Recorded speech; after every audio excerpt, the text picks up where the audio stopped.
El siguiente programa es presentado con el patrocinio de... Si un detalle hermoso y perdurable quieres regalar, los diseños exclusivos de Verdades Eternas debes obsequiar.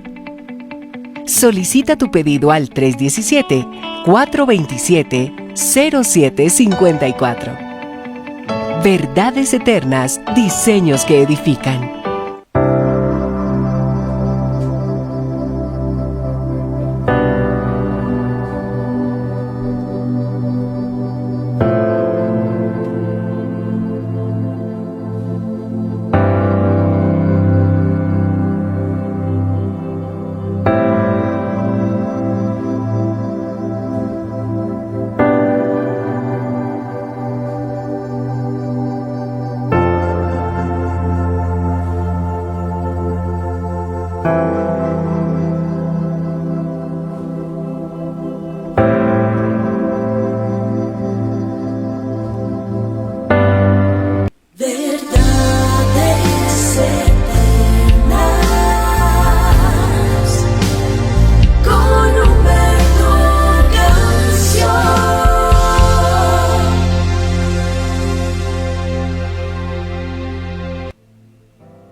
Padre eterno, muy buenos días. Muchas gracias por tu amor y tu misericordia extendida sobre nosotros. Es tu gracia la que nos levanta. Es tu brazo extendido hacia nosotros el que nos sostiene en pie y no nos deja caer. Es tu gracia derramada sobre nuestras vidas, la que nos permite estar aquí en este lugar teniendo intimidad contigo. Sé, mi amado Dios, que el anhelo de tu corazón es poder intimar con el hombre. Es tu plan, es tu idea, es tu proyecto el que nosotros podamos venir a tu presencia siempre. El mismo Señor Jesucristo lo enseñó de esa manera. Mas tú, cuando ores, entra a tu aposento y cerrada la puerta, ora a tu Padre que está en secreto, y tu Padre que ve lo secreto te recompensará en público. Tú eres nuestro Padre y nos agrada saberlo, porque al acercarse al Padre, debemos hacerlo con toda la confianza. Tú no eres un Dios lejano, ni mucho menos distante. Eres nuestro Padre. Tú nos creaste a nosotros. Así que hoy te pedimos que todos esos conceptos y esas imágenes erróneas que teníamos de lo que es un Padre, sean quitadas para poder comprender que tú eres un Padre bueno, misericordioso, que anhelas estar en intimidad con tus hijos siempre, que disfrutas también de este momento tanto como nosotros. Por eso dice tu palabra: bienaventurado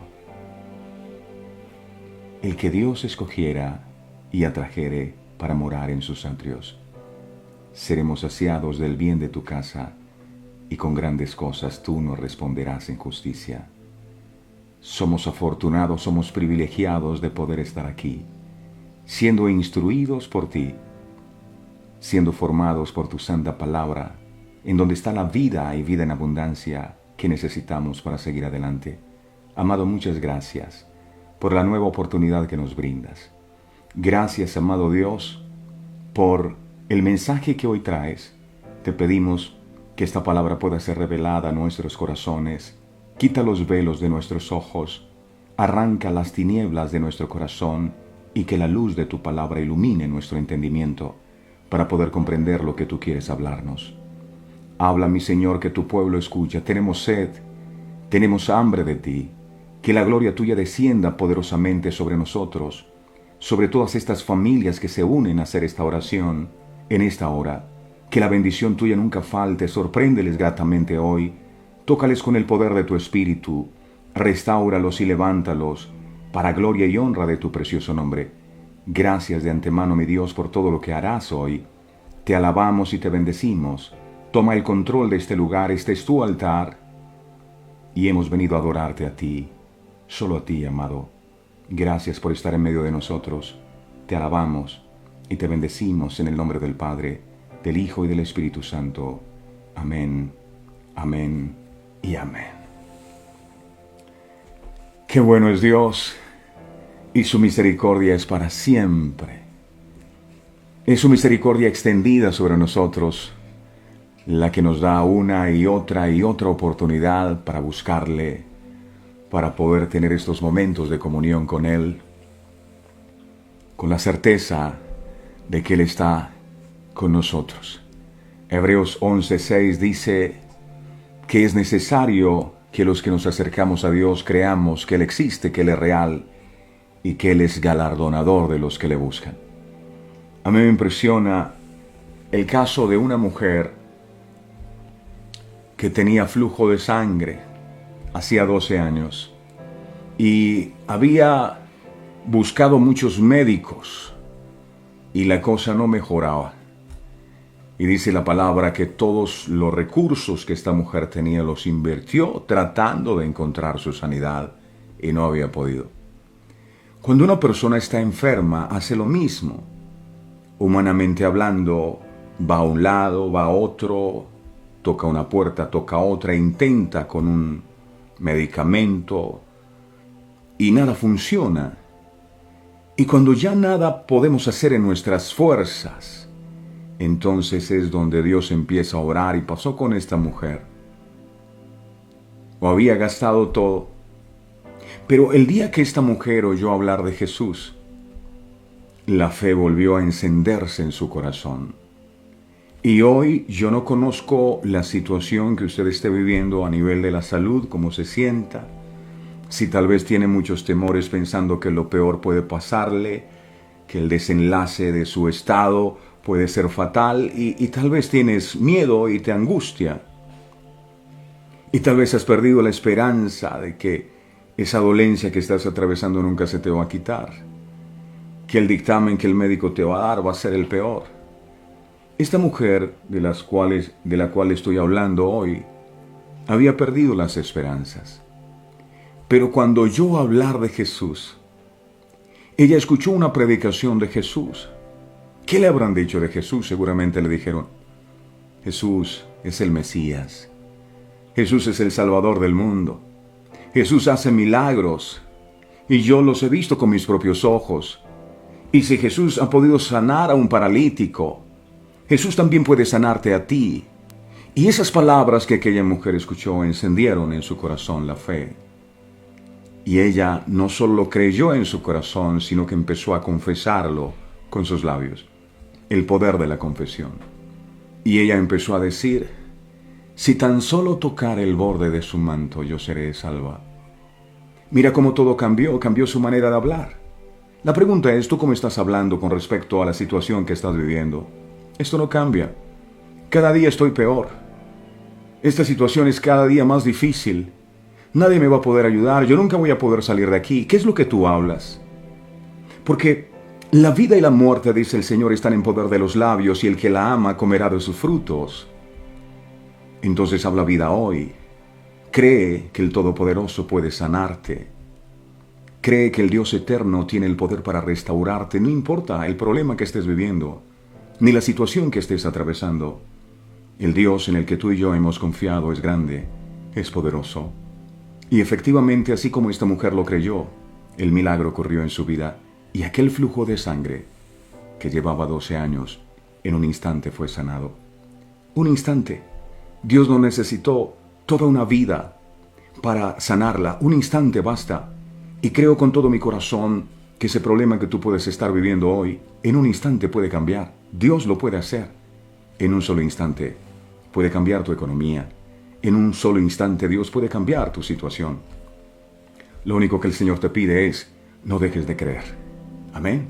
No dejes de creer. Ahora sí, tengan todos ustedes muy, pero muy buenos días. Me complace mucho saludarles una vez más y saber que ya están listos y preparados para recibir el pan nuestro de cada día. Hoy, como todos los días, un pan delicioso, exquisito, bendecido por Dios. Sean todos bienvenidos a la mesa del Señor a disfrutar de su palabra. Y hoy vamos a tomar esta palabra con toda la fe del mundo, como lo hizo aquella mujer del flujo de sangre.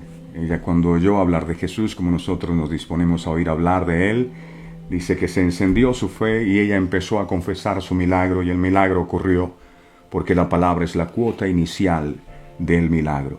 Así que hoy disponemos nuestro corazón, amado Dios, para recibir tu palabra. No es la palabra de un hombre. Aquí lo importante no es quien predica, sino lo que se predica. Y estamos dispuestos a escucharte. Habla, mi Dios, que tu pueblo escucha. Gracias, Señor. Amén y amén. Bueno, hoy seguimos en nuestro estudio del libro de Zacarías, el Señor preparándonos cada día de este año para que podamos crecer en nuestra relación, en nuestra comunión, en nuestra intimidad con Él. Hoy vamos a estar hablando de los dos callados, así se llama el tema. Los dos callados en el libro de Zacarías, en el capítulo 11, en el verso 7. Zacarías 11:7 dice la sagrada palabra del Señor: apacenté. Apacentar es cuidar. Apacenté pues las ovejas de la matanza, esto es, a los pobres del rebaño, y tomé para mí 2 callados. Al uno puse por nombre Gracia, y al otro Ataduras, y apacenté las ovejas. Señor, primero, ayer nos estaba hablando de los pastores inútiles, y Dios dijo que si no lo hacen bien, lo voy a hacer yo. Los 2 callados. El callado es con lo que el pastor pastorea sus ovejas. Los 2 callados simbolizan la casa de Israel y la casa de Judá, y sus nombres Gracia y Ataduras son tanto el cumplimiento espiritual como el cumplimiento literal de la ley. Las casas de Judá e Israel deben obediencia al pacto matrimonial entre Dios y su pueblo, como aparece estipulado en los libros de Oseas. Miremos, el libro de Oseas, capítulo 2, verso 19 al 20, Oseas 2, 19 al 20, dice la palabra: y te desposaré conmigo. Desposarse es casarse. Para siempre. Te desposaré conmigo en justicia, juicio, benignidad y misericordia. Y dice el verso 20: y te desposaré conmigo en fidelidad, y conocerás a Jehová. Sin embargo, el cumplimiento acorde a la voluntad del Padre expresada en su palabra debe ser diferente de parte de una y otra casa. Segunda de Corintios, vamos a mirar el capítulo 3 en el verso 6. Segunda de Corintios, capítulo 3, verso 6. Dice la palabra: el cual asimismo nos hizo ministros competentes de un nuevo pacto, no de la letra, sino del Espíritu, porque la letra mata, mas el Espíritu vivifica. Un nuevo pacto. Tenemos un magnífico y extraordinario ejemplo de Jesús. Está escrito en el libro de Juan, en el capítulo 8, entre los versos 1 y 12, en donde se habla acerca de una mujer que fue sorprendida en pleno acto de adulterio. De acuerdo a la ley o a la letra que mata, esta mujer, según la ley, debería haber sido apedreada hasta la muerte. Los fariseos estaban listos para apedrearla. Iban a hacer lo que Moisés había ordenado en la ley. Por eso dice, la letra mata. Juan capítulo 8, en el verso 35, mire lo que dice. Juan 8, del 3 al 5, perdón. Dice el libro de Juan 8, del 3 al 5, lo siguiente. Dice aquí, Juan 8, del 3 al 5. Entonces, los escribas y fariseos le trajeron una mujer sorprendida en adulterio. Y poniéndola en medio, verso 4, le dijeron, Maestro, esta mujer ha sido sorprendida en el acto mismo del adulterio, verso 5. Y en la ley, ellos traían a colación la ley, y en la ley nos mandó Moisés apedrear a tales mujeres. Tú pues, ¿qué dices? ¿Qué debemos hacer? Pero Jesús, dice la palabra, que se inclinó hacia el suelo y escribió en la tierra con su dedo. La Biblia no dice qué fue lo que Jesús escribió allí, pero por la coyuntura de lo que estaba pasando, especulando un poco, me atrevería a creer que Jesús escribió lo siguiente, Mateo 7, del 1 al 5. Mateo 7, del 1 al 5. Aquí dice, no juzguéis para que no seáis juzgados, porque con el juicio con que juzgáis, seréis juzgados, y con la medida con que medís, os serás medido. Verso 3. ¿Y por qué miras la paja que está en el ojo de tu hermano, y no echas de ver la viga que está en tu propio ojo? Verso 4. ¿O cómo dirás a tu hermano, déjame sacar la paja de tu ojo, y he aquí la viga en el ojo tuyo? Es decir, todo el que intenta sacar la paja del ojo de su hermano, tiene una viga en su propio ojo. Por eso es que juzga. Verso 5. Lo dijo Jesús, no yo. Hipócrita, saca primero la viga de tu propio ojo, y entonces verás bien para sacar la paja del ojo de tu hermano. Los fariseos vieron que todos se iban, uno a uno, comenzando desde los más viejos, ya que a diferencia de los otros mandamientos, juzgar para ellos no era un pecado tan sonoro como el adulterio de esta mujer. Como el juzgar a otros era un pecado oculto en el corazón del hombre, es un pecado oculto en el corazón del hombre. Nadie a simple vista se podía percatar, pero Jesús sí se dio cuenta. Y es por eso que cuando les dijo, el que esté libre de pecado, que lance la primera piedra. Ellos eran fariseos y cumplían, según ellos, al pie de la letra la ley, y se creían mejores personas porque ellos sí cumplían la ley. Pero dice el apóstol, la letra mata. Ellos cumplían la ley y se creían mejores que los otros, que los demás. Pero cuando Jesús los confronta, el que esté libre de pecado que lance la primera piedra, eso les hizo remorder la conciencia. Oye, sí, nosotros también fallamos. Algunos con unos pecados no tan sonoros, pero todos fallamos. Y si todos fallamos, ninguno tiene la autoridad para levantar su dedo acusador contra otro. Todos, cuando Jesús dice eso, se sintieron culpables. ¿Por qué? Porque nadie había guardado la ley. Nadie. Ninguno de nosotros puede decir que se puede salvar porque guardó la ley. Hoy, a través del profeta Zacarías, estamos hablando de dos callados. El Señor habló proféticamente. Uno llamado ataduras y otro llamado gracia. La ley es como una atadura, la gente vivía atada a eso.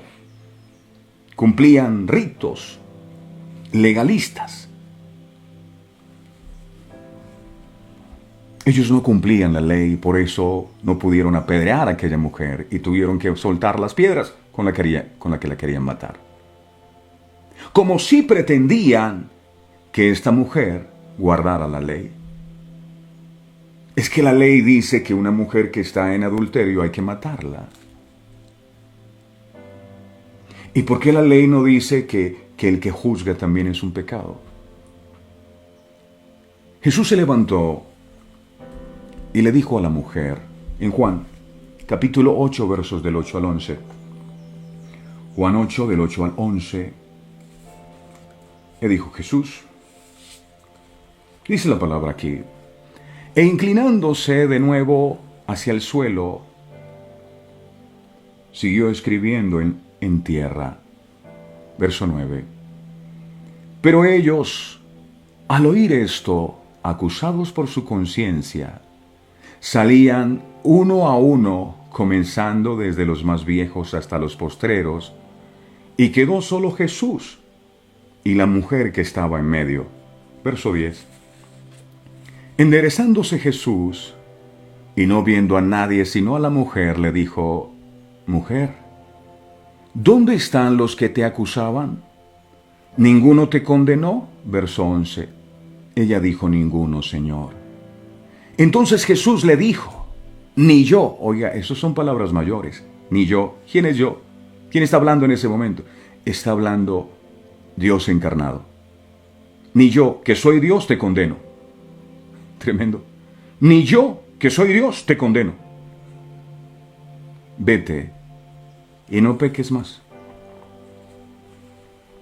Vete y no lo vuelvas a hacer. Vete y no peques más. Este es el evangelio del nuevo pacto. Que podemos tener nuestros pecados perdonados y no necesitamos seguir como pecadores que solo reciben perdón y continúan pecando. Mientras la ley dice que un adúltero debe morir apedreado, y eso está escrito. Levítico capítulo 20, verso 10. Eso está escrito en la ley. Levítico 20:10. Dice, si un hombre cometiera adulterio con la mujer de su prójimo, el adúltero y la adúltera indefectiblemente serán muertos. Y ellos lo tomaron literal. Iban a matar a esta persona. Y si ellos mataban a esta persona, entonces ellos se convertían en asesinos. Es lo que la gente hace ahora. No, es que yo no quiero vengarme, es que yo quiero es justicia. Y la persona que hace algo mal, los otros se levantan y lo linchan y lo matan. Entonces uno no sabe quién termina cometiendo más pecados, si el que cometió una indiscreción o los que lo mataron. Así eran estos fariseos. El poder de la gracia, repito, la ley procuraba matar a las personas y ellos lo tomaron literal. El poder de la gracia, ¿gracia qué es? Gracia es el favor inmerecido, tal vez eran unos términos que usted no conocía, pero es necesario en esta nueva relación con Dios, en esta comunión con Dios, que tengamos en cuenta. En estos días vimos lo que es redención y hoy estamos hablando de algo que se llama la gracia. Necesitas saber que la gracia existe. El poder de la gracia dice, vete y no peques más. Fallaste. ¿Quién no ha fallado en la vida? Yo he fallado muchas veces. Entonces arrepiéntete. Vete y no lo vuelvas a hacer. ¿Cómo así? Simplemente eso, que me vaya y no lo vuelvo a hacer. No. Así de sencillo. Pero no tengo que autoflagelarme para pagar por lo que hice. Para Dios, ¿sabe algo? La mejor penitencia es el arrepentimiento y la obediencia. Vete y no lo vuelvas a hacer. Ay, pero es que yo no tengo que pagar algunas penitencias. No, vete y no lo vuelvas a hacer más. No lo vuelvas a hacer más. Ya. Desde aquel día, la Biblia dice que aquella mujer se apartó de su mala vida y sirvió a Jesús hasta su muerte. Ojo, aquí no se trata de pecar, rezar y empatar. No, es que yo voy, me confieso y vuelvo a lo mismo de antes. No pasa nada. No lo vuelvas a hacer. La Biblia dice, el que confiesa sus pecados y se aparta. Por supuesto que somos humanos y nos podemos equivocar. Pero por supuesto que si tú te arrepientes, Dios puede perdonarte y Dios puede darte una nueva oportunidad. Los fariseos, por causa de la ley, querían matar a esta mujer. Pero el amor de la gracia la abrazó, la perdonó y la aceptó. Yo no me alcanzo a imaginar los comentarios que la gente hacía de esta mujer, que muchos eruditos de la palabra aseguran era María Magdalena. Imagínense, cuando ella iba con Jesús sirviéndole, la gente decía, mira, ve, ¿quién la ve ahí? Tirándose la hora de espiritual. Ahora con una Biblia debajo del brazo. Como si no conociéramos el tipo de mujer que es o que era. Mira cómo anda con su cara pelada. Como dicen en la costa. O sea, sin vergüenza. Como si nada. ¿Es que acaso se le olvidó que le fue infiel a su esposo? ¿Es que no se da cuenta del grave pecado que cometió? Definitivamente es que hay mucha gente descarada, ¿verdad? No es que haya gente descarada. Es que hay gente que por la gracia ha sido rescatada. A mí me impresiona la actitud del hermano mayor de la parábola del hijo pródigo. El menor se va, malgasta sus bienes con rameras, con prostitutas, lo pierde todo, está por allá deseando comer de las algarrobas que comían los cerdos, nadie le daba, y este hombre un día se arrepintió y dijo, yo volveré a la casa de mi padre. Y se fue a la casa de su padre. El padre no lo estaba esperando para condenarlo, lo abrazó el padre, lo abrazó y lo besó. Pero ¿qué hizo el hermano mayor? Que es la actitud de muchos que aún están dentro de la iglesia. La actitud del hermano mayor fue: tanto que te sirvo, y a mí no me das ni un cabrito para gozarme con mis amigos.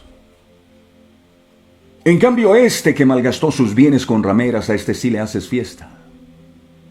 ¡Ey! Se supone que el hermano que se había perdido había regresado y que su hermano mayor debería estar alegre porque el otro regresó.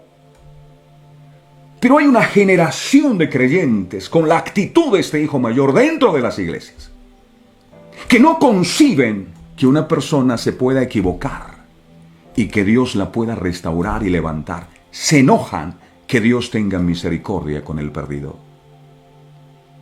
Yo no entiendo por qué Dios le sigue dando revelación, por qué Dios le sigue usando. Se molestan cuando deberían los hermanitos mayores ponerse contento, porque Dios tuvo misericordia con esa persona y la levantó. Eso es lo que hace la ley. La gente se pone brava, se pone molesta. Hay algunos que dicen, es que yo le he pedido a Dios que lo he de ver, pagando con creces todo lo que me hizo y llorando lágrimas de sangre. Aquí lo he de ver. Hey, hermano mayor, baja los humos, sé humilde. Nunca se te olvide. Y la gente que habla de esa manera es porque seguramente jamás se ha equivocado. nunca ha cometido un error. Pero la Biblia dice, mira el que esté firme que no caiga. Porque seguramente tú que hoy juzgas, un día vas a necesitar la misericordia de alguien que pueda levantarte. No juzguéis para que no seáis juzgados. Porque no sabemos cómo reaccionarías si fuese a ti el que te pasara eso. Refiriéndose a la ley, el apóstol Pablo dijo lo siguiente. Hay gente que es implacable incluso consigo mismo. Es que yo fallé a Dios y yo me siento mal, yo me quiero morir. ¡Ey! Sí, fallaste. Reconoce tu error, pero no te apartes de Dios. Búscalo. Su misericordia sigue extendida sobre su vida. No, pero es que yo necesito pagar todo lo que hice. Ya, deja de tratarte tan fuerte. Acepta el perdón de Dios y sigue buscándole.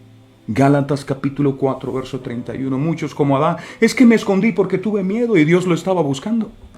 Dios está buscando a muchos y muchos por no entender el tema de la gracia. Se han apartado de la presencia de Dios. No, es que yo no sirvo para nada, yo soy un hipócrita, y empiezan a flagelarse a sí mismos. Aquella mujer, después que fue perdonada, la gente seguramente hablaba. ¿Y cómo se siente uno cuando sientes que todo el mundo está hablando mal de ti? Mira, ve, ahí va la adúltera, ahora es que sirviendo a Dios. Pero tú decides si escuchas a lo que la gente te dice o escuchas a lo que la gracia te dice. La gracia te dice, yo te he perdonado. Yo no me vuelvo a acordar más de tus errores. El pasado es pasado. Si alguno está en Cristo, nueva criatura es y las cosas viejas ya pasaron, he aquí, todas son hechas nuevas. Dios puede hacer nuevas todas las cosas. Ay, que hubo una persona que fue muy mala y ahora se la da que es buena. Dios puede cambiar la vida de una persona. Deja de tener un corazón tan fariseo, tan endurecido por la ley. Gálatas capítulo 4, verso 31 dice, Gálatas 4, 31. De manera, hermanos,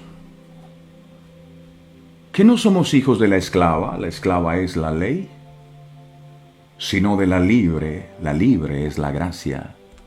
La esclava, ataduras, estamos hablando de dos callados, uno atadura, la ley, aquí dice el apóstol, la esclava, y hablamos de otro callado que es la gracia, la libre.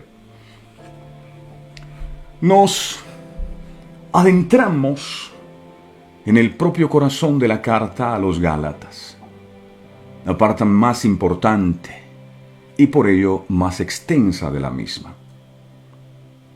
El problema radical de este conjunto de iglesias era que estaban introduciendo, ya se habían introducido de hecho, enseñanzas legalistas de los falsos maestros judaizantes, que supuestamente no rechazaban a Cristo ni la cruz, pero sí que exigían y ordenaban una serie de prescripciones legalistas. Es decir, tu vestido tiene que estar puesto hasta las rodillas. Porque si tu vestido no está arrastrando las rodillas, tú estás en pecado.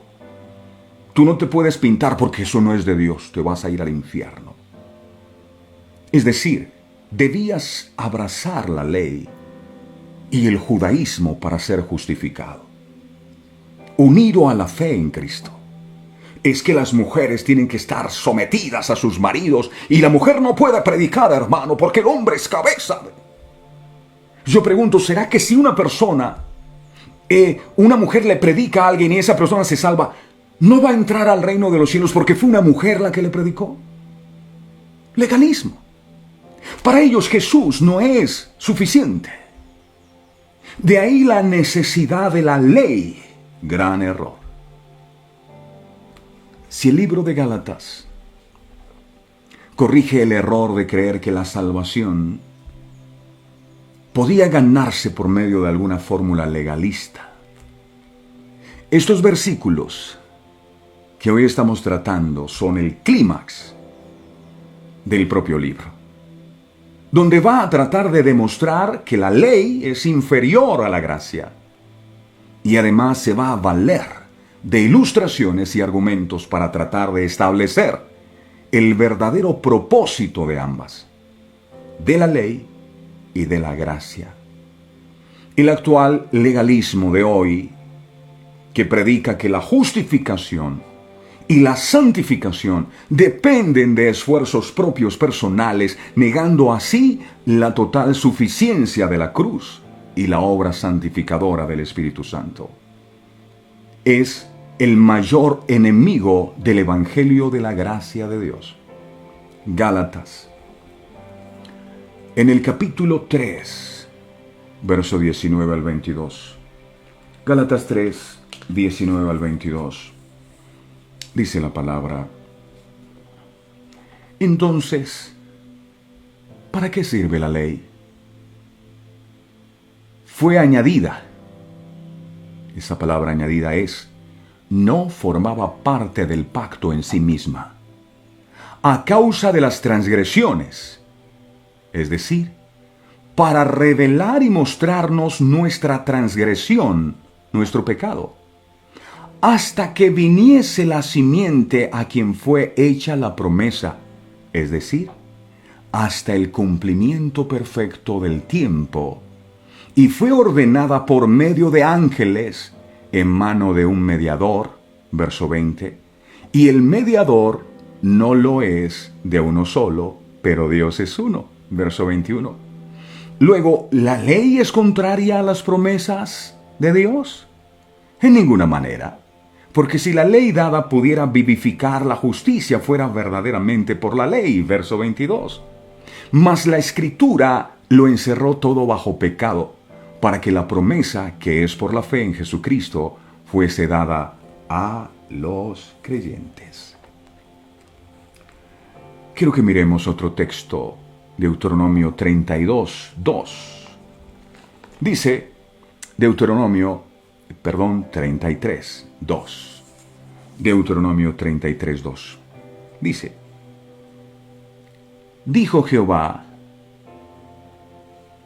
Jehová vino de Sinaí, y de Seir les esclareció, resplandeció desde el monte de Parán, y vino de entre 10 millares de santos, escuche lo que dice allí, con la ley de fuego en su mano derecha. Y el mediador no lo es de uno solo, pero Dios es uno. Dios fue el único que ratificó el pacto de la promesa con Abraham. No había mediador, como era la costumbre para cualquier pacto contractual. Sin embargo, la ley sí fue ordenada por medio de ángeles. Ahí está escrito. Luego, ¿la ley es contraria a las promesas de Dios? En ninguna manera.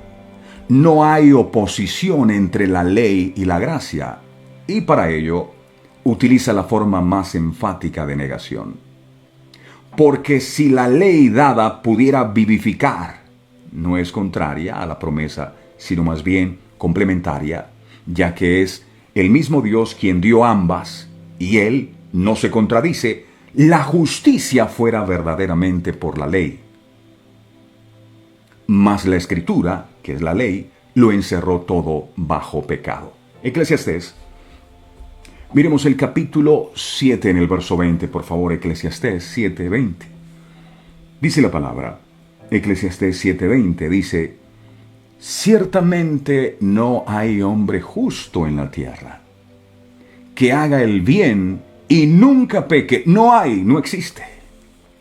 Es que yo soy bueno, yo no robo, yo no mato. No hay un hombre justo que haga justicia. No es que yo he cumplido los mandamientos y yo por eso. No, no hay uno. Para que la promesa en Cristo, y otorgada mucho antes de la ley, que es por la fe en Jesucristo, fuese dada a los creyentes. La intención de la ley era revelar y mostrarnos el pecado, y no la justificación a través de ella, ni tampoco era para que Israel reciba bendición por ella, por la ley, que fue lo que entendieron mal los fariseos. Nosotros cumplimos la ley y por eso somos justificados. Somos buenos, y el que no sea bueno hay que matarlo porque la ley dice. Romanos 5:20. Romanos capítulo 5, verso 20, enseña, Romanos 5:20. En su palabra dice, pero la ley se introdujo para que el pecado abundase. Mas cuando el pecado abundó, sobreabundó la gracia. La ley fue una medida temporal para convencer a la gente de su tremenda y real necesidad de ser declarado justo, así como su incapacidad de serlo por sí mismo, para de esa manera anhelar y esperar a un mejor y perfecto Salvador, a Cristo. La ley revela la pecaminosidad irremediable del hombre, impotente e incapaz de salvarse a sí mismo y urgente y desesperadamente necesitado de un Salvador. La ley nunca jamás fue un camino para hallar la salvación como se ha pensado. A la gente le han dicho, si tú haces esto y esto, entonces tú... No, por supuesto que necesitamos vivir en integridad agradando a Dios. Pero no pensar que por eso que hacemos, entonces tenemos ganado el reino. No, Romanos capítulo 7. Porque de lo contrario, Cristo no... ¿A qué vino? A perder el tiempo. Si la gente podía cumplir... Por eso mataron a Jesús. Porque ellos dijeron, nosotros no necesitamos a nadie que nos salve, nosotros obedecemos la ley y por eso ya nosotros somos salvados. Entonces, ¿para qué vino Jesús? No fue necesario que Él viniera, sí fue necesario. La ley era para revelarnos, para que nos diéramos cuenta que necesitábamos un Salvador, no para pensar que a través de la ley íbamos a ser salvados. Romanos capítulo 7, versos del 1 al 4. Romanos 7, del 1 al 4. Aquí dice, ¿acaso ignoráis, hermanos? Pues hablo con los que conocen la ley, que la ley se enseñorea del hombre entre tanto que éste vive. Porque la mujer casada está sujeta por la ley al marido mientras éste vive. Pero si el marido muere, ella queda libre de la ley del marido. Verso 3. Así que, si en vida del marido se uniere a otro varón, será llamada adúltera. Pero si su marido muriere, es libre de esa ley, y de tal manera que si se uniere a otro marido, no será adúltera. Verso 4. Así también vosotros, hermanos míos, habéis muerto a la ley mediante el cuerpo de Cristo, para que seáis de otro, del que resucitó de los muertos, a fin de que llevemos fruto para Dios. La ley fue dada por Dios para revelar el pecado, no para remover el pecado. El propósito de la ley era manifestar nuestro pecado, sacarlo a la luz, para llevarnos a Cristo, nuestro Salvador, y manifestar el carácter santo y justo de Dios. Es decir, para darnos cuenta de la perfección de Dios en contra de la imperfección nuestra. La ley, el cayado atadura, fue útil hasta la simiente, dice la palabra, es decir, en ese periodo de tiempo, en ese paréntesis de tiempo, entre la promesa dada a Abraham y la manifestación plena de dicha simiente, revelándonos el pecado y convirtiéndolo en transgresión, para así despertar la conciencia humana respecto a la necesidad que tenemos de misericordia, de gracia y de salvación de parte de Dios. Pero para ello, antes debemos saber que somos presos y esclavos del pecado. La ley nos lleva a Cristo. De hecho, apunta, señala y dirige directamente a Él. Así que no es contraria a las promesas de Dios, pues el hombre natural y caído no puede cumplir la ley a cabalidad. De hecho, si habría oposición y contradicción si por ella, por la ley, se pudiera justificar y vivificar. Ambas no pueden chocar, pues se mueven en nivel distinto.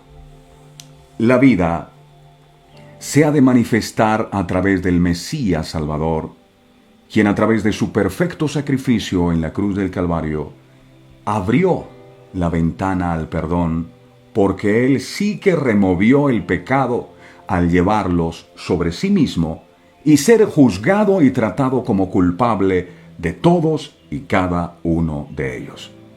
La ley demanda justicia, pero es incapaz de proveer esa justicia. Así que ella, ¿qué es lo que hace? Prepara el camino al Evangelio.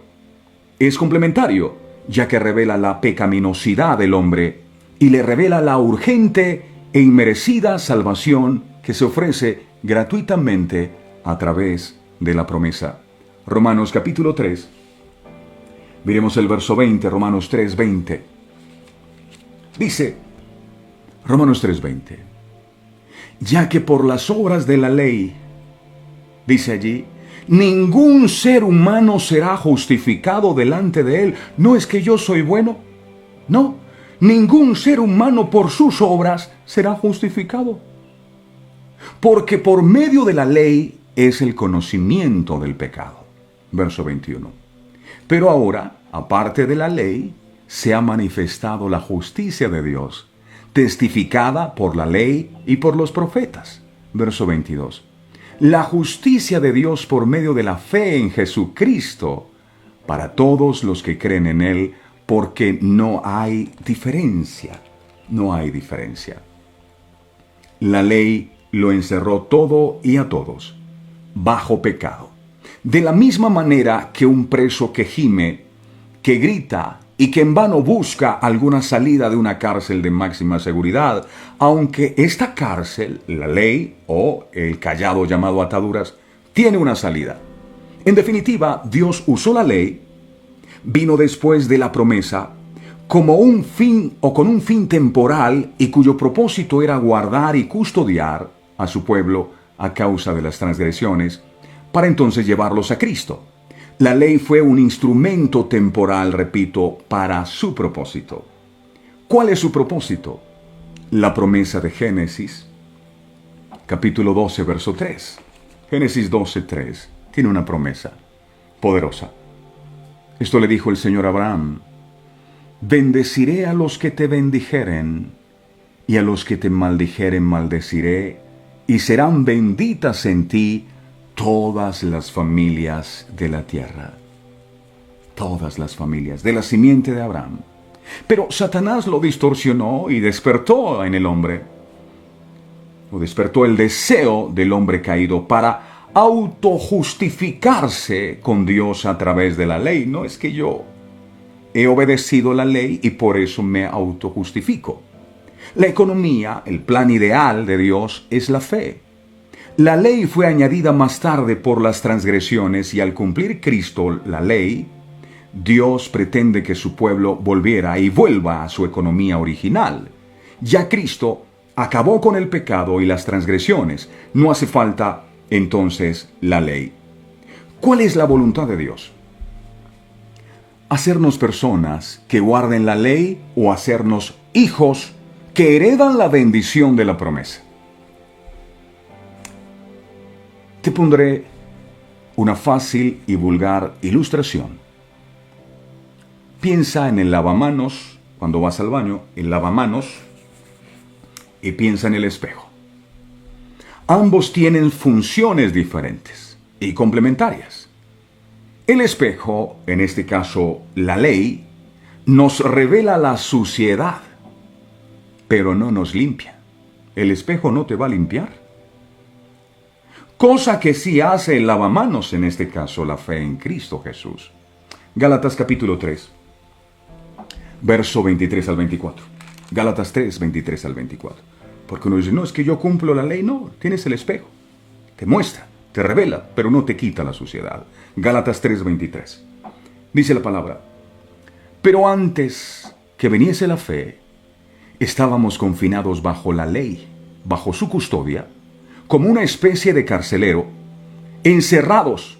No había escapatoria alguna para nosotros, y de eso debíamos darnos cuenta para aquella fe que iba a ser revelada. Y dice el verso 24: de manera que la ley ha sido nuestro ayo, es decir, nuestro escolta, nuestro maestro, nuestro tutor o guardián de forma temporal, para llevarnos la ley, nuestro tutor, para llevarnos a Cristo, a fin de que fuésemos justificados por la fe, dice la palabra.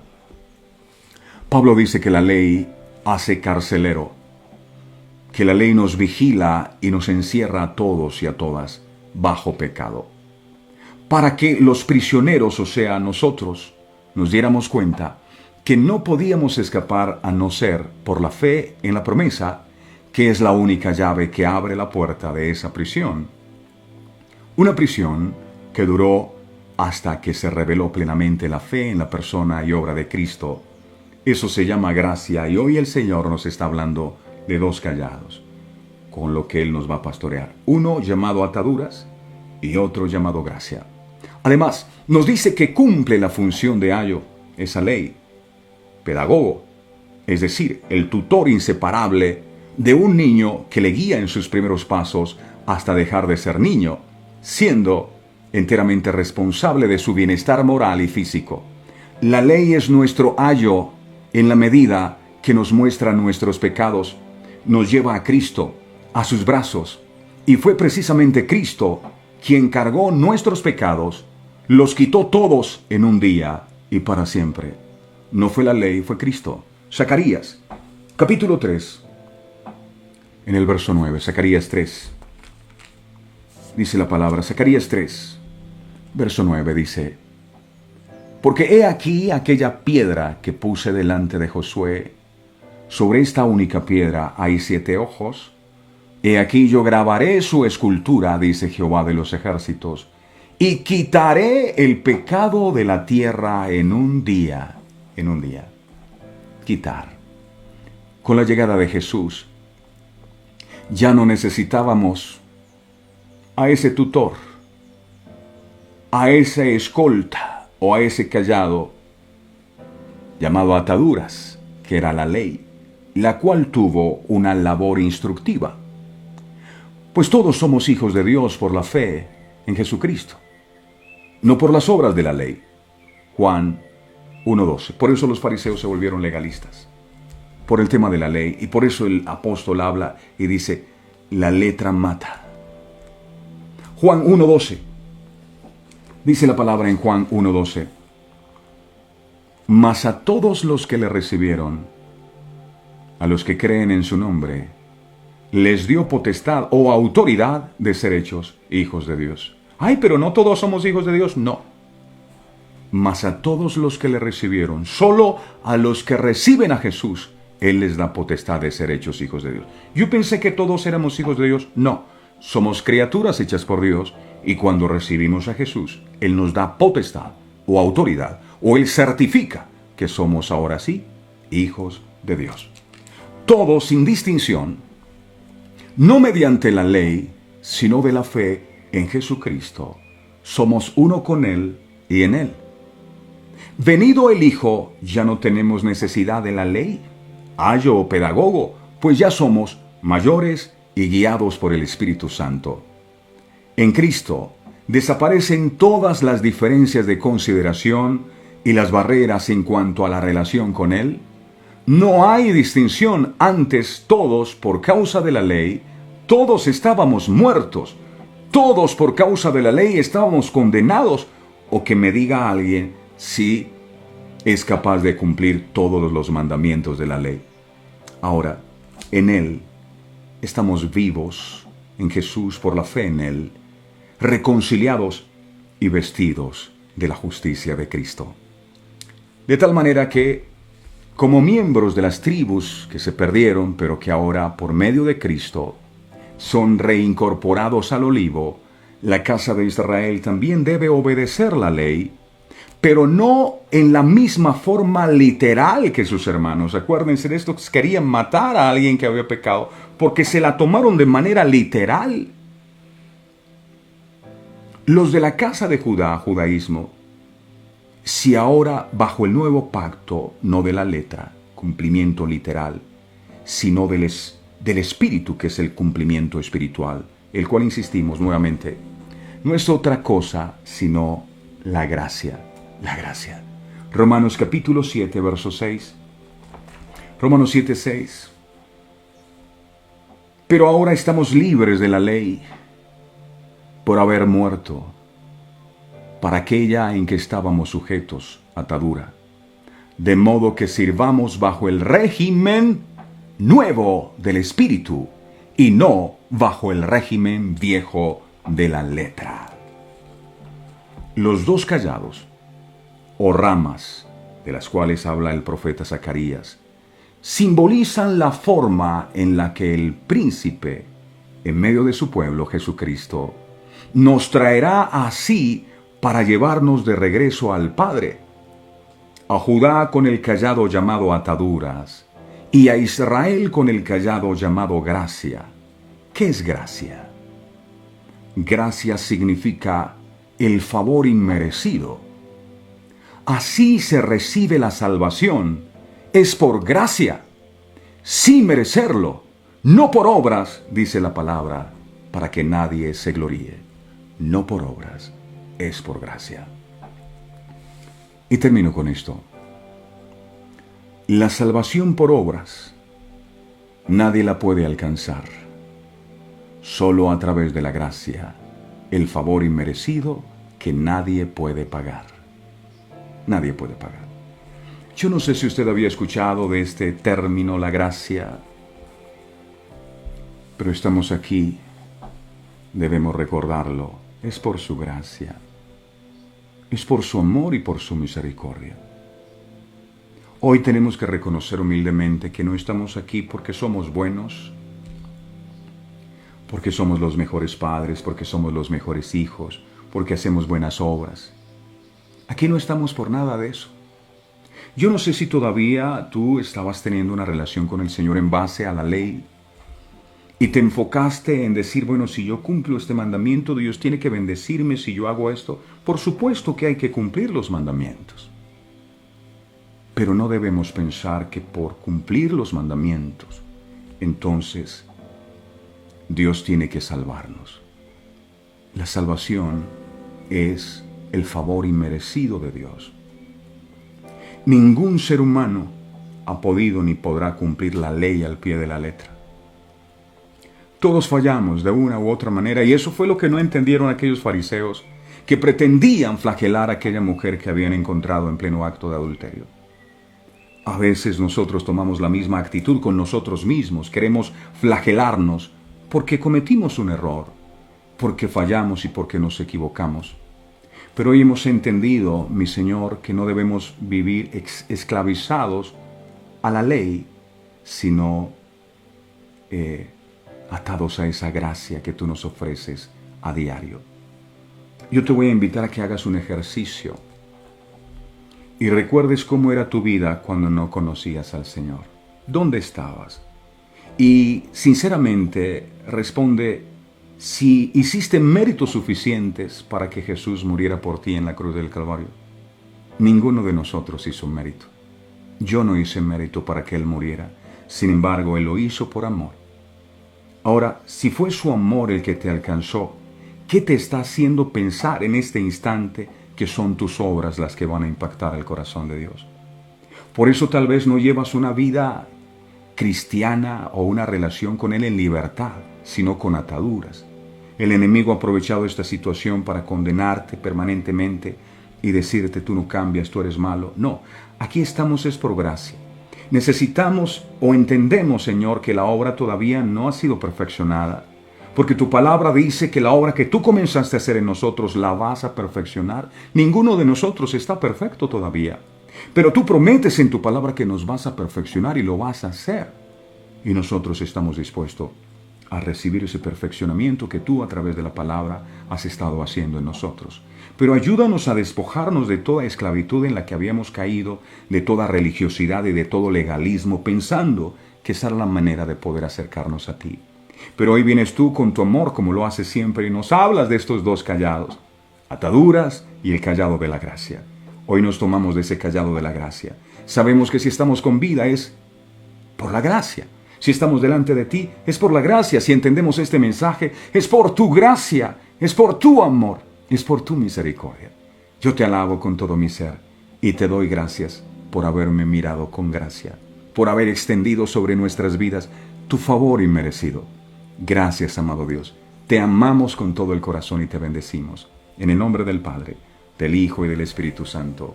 Amén, amén y amén. Amén. Bueno es Dios.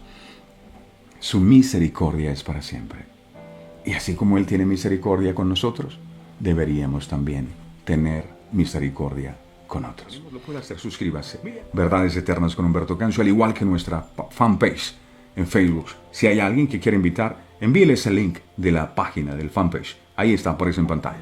Dele me gusta a esta página y si desea contactarse con nosotros, por supuesto lo puede hacer. Si usted dice, este programa ha sido de tanta bendición para mi vida y quiero bendecirlo, por supuesto, comuníquese con nosotros y con el mayor de los gustos. A todos, muchas gracias. Les deseo, vea, y uno dice gracias. Gracias viene de Cádiz. Gracias. Que la gracia de Dios, pido con todo mi corazón, esté sobre cada uno de ustedes. La gracia de Dios.